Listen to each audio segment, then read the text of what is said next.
This is the worst thing to ever happen on an Easter Sunday. On Easter Sunday 1975, James Ruppert murdered 11 members of his family.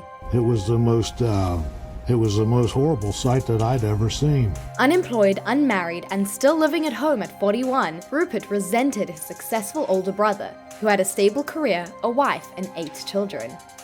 Everybody knew who he was. He was so quiet, going to the library every day, and really didn't have any close friends. His mother was frustrated with his inability to hold a job and had threatened to evict him. On Easter Sunday, Ruppert's brother, sister-in-law, and their children, ages 4 to 17, arrived for a family gathering.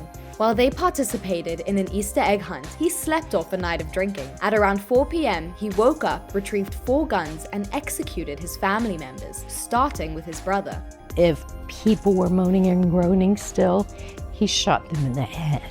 So much blood.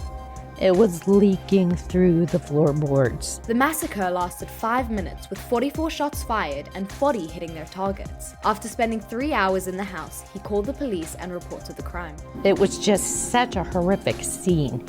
Even the first responders were horrified.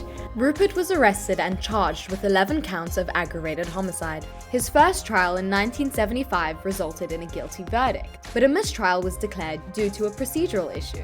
A retrial led to 11 consecutive life sentences. He murdered his family to collect his brother's $300,000 or so in life insurance. In 1982, an appeal resulted in a third trial, where he was found guilty of murdering his mother and brother, but not guilty of the other 9 killings due to insanity. A lot of psychiatrists and psychologists who interviewed him, and they all had differing opinions. He received 2 consecutive life sentences, but because capital punishment was suspended in the US at the time, he was not eligible for the death penalty. Had he been found not guilty by reason of insanity, he would have inherited the money.